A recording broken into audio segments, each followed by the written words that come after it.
Okay, running a serverless is really difficult. For example, we have GPUs here. If you go to pod section, it's really easy to understand in RunPod, which is a GPU service, that you can go to these pods and get started. But talking of serverless, it's really a different story. When you want to use serverless, for example, this is a service running on serverless, which is a background removal backend. And if you look at this structure, what we did was we had this GitHub repo. We need to make this repo. We have this handler.py file, which is the main code, and then we have the Docker file here where we download this PyTorch, then the app directory, then get the installation, and then run the handler.py. So all these things to be done, we need to have a good knowledge of all these things, creating a repository, storing it in a repository like GitHub or any other repository. So there's a lot of work that needs to be done to get a serverless started. But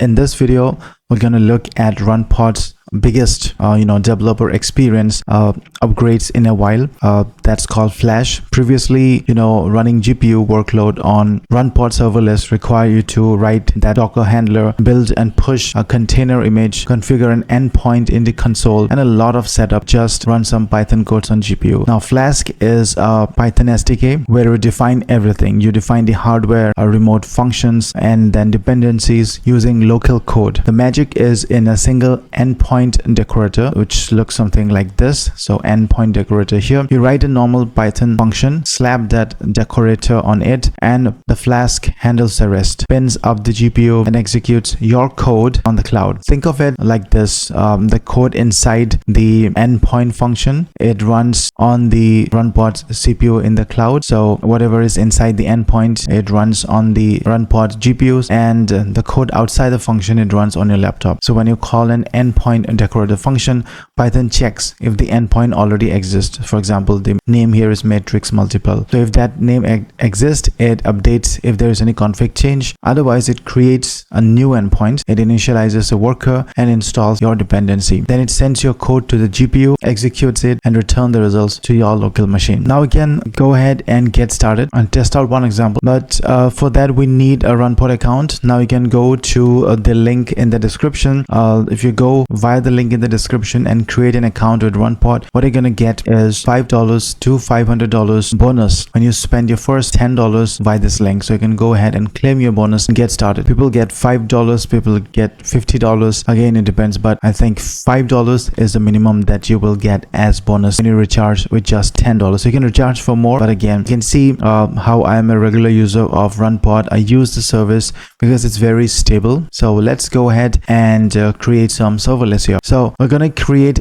a serverless here. So presently it is available with only Mac OS and Linux, and for that reason, what we're gonna do, I'm gonna use WSL. I've already installed WSL, Windows System for Linux. So I go to any code editor, for example Anti-Gravity here. In that code editor, you need to go to WSL Ubuntu here. So if you just disconnect here, close the remote connection. So once you open the Anti-Gravity, you will have something like this, and then you go on the top, on the bottom left, open a remote, and then you can go to connect to WSL. So this is opening a remote WSL, and you can see it's connected. Now inside that, I'm gonna go ahead and click on open folder, and inside home and your name, you will have these folders. Now I've already created a new folder called YouTube here. So I'm gonna go inside YouTube, and then I'm gonna say okay. So that will open up this new folder, which is YouTube. I can go to a terminal here, open up a new terminal, and then what I can do is I can create a new environment. So I've already created an environment, but for creating an environment, I can say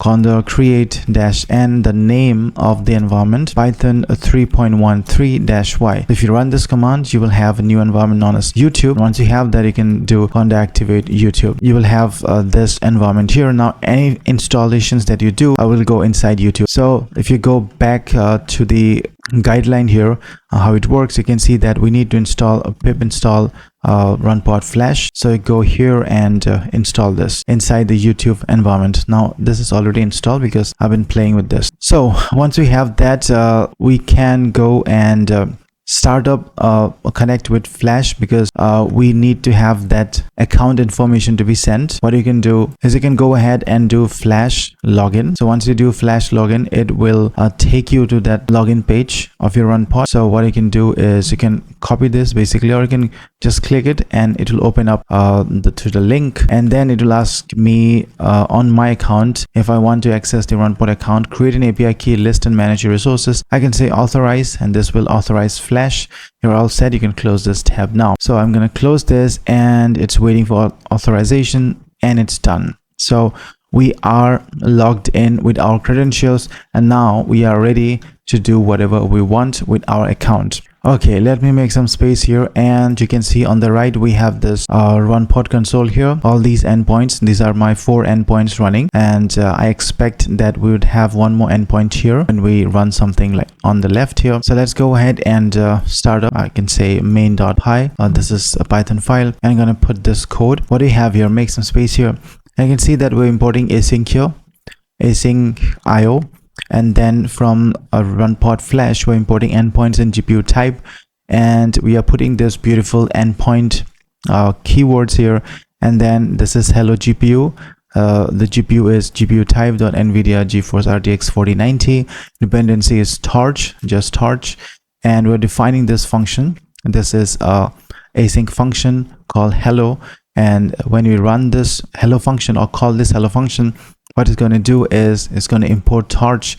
It's going to get the GPU name, and it's going to return the GPU and GPU name. Okay, the name of the GPU. So we can instantiate and run asyncio run hello and just print on results of GPU. So I will get this name here. So I'm gonna save this. I'm gonna make some space, put it on the left so that you'll be able to see this. So let's run this. So I can say python main.py. So when we run this, this is going to start up a serverless endpoint, and let's see. So you can see that it's running the live serverless here, getting the GPU, getting everything for us. So the GPU that you're asking is 4090 here, and if we have the credits, if the GPU is available, then it's going to spin up in just a moment of time. So if you refresh this, you can see that we have this hello GPU new endpoint, and you can see that 24 GB GPU is being used. If we go inside hello GPU, we can see that everything is ready here. So this is how you can post to this endpoint, and you'll get the outputs of the Python file that you have. Right now we are just printing the name of the GPU, but again, you can have very complicated programs. Basically any Python codes that you have that you want to implement on the GPU, you can have those codes, and then you can just curl post to that endpoint, and you're gonna get the results. Or you can go to workers, and you can see that this is the worker which is running as of now. So you can see the job status, it's still in queue, it's provisioning everything. So if you refresh this again, you can see that we have one matrix, so this is the green one, which is completed, one completed. And on the left you can see that we have this running on NVIDIA GE RTX 4090. This is what we asked it to print. Now when you run this for the second time, this should be faster because everything is loaded up, and we just now need to get it done. So you can see that NVIDIA GeForce RTX 90, this is faster now. So if you refresh on the endpoints, you'll be able to see that we have 2 now. So we have 2 completed here. Next, let's go ahead and take slightly complicated example. So one more example is main1.py, and one more example we can have this. The example is we're defining an endpoint known as Flash demo. We're using RTX 4090 again. There are 3 number of workers. There are 2 dependencies now, npm, numpy, and torch. And we define this. So GPU matrix multiplier. Then we're going to import the numpy, import torch. We get the device name. We have A, B, and multiplication. The dot product of A and B is stored in C, and then we're returning this. And we are calling this main function.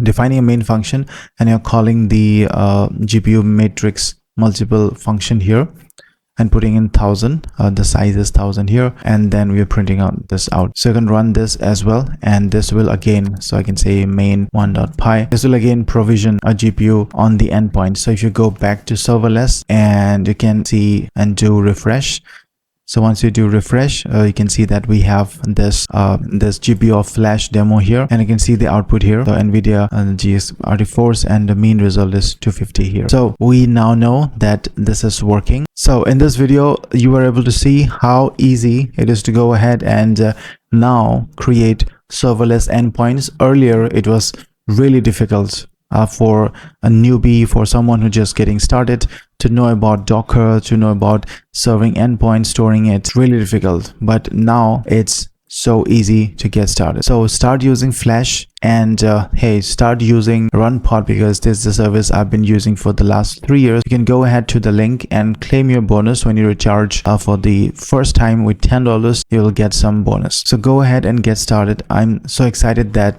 RunPod brought this feature, because it does take some time to get everything set up on the serverless. Now we can use more serverless, and one benefit, or the main benefit of serverless, is that when you don't use it, you don't pay it. So when you just use it, it goes like per second charge. So every second it will get billed. But again, configuring everything, for example, if you have a service which takes about 1 hour to configure, if you run it in the pod, then it's very costly because you need to keep the pod running. But in serverless, you just make it. For example, I have this website known as background removal, so I can run this code here, keep it here, and when some customer comes and use this service, then it gets started and serve that customer and dies after 5 minutes. How amazing is that when we use serverless? But in order to use serverless, it was really difficult for the newbie, and now with this new Flash thing of RunPod, you're one step ahead of the game. Thank you, and I will see you in this next one.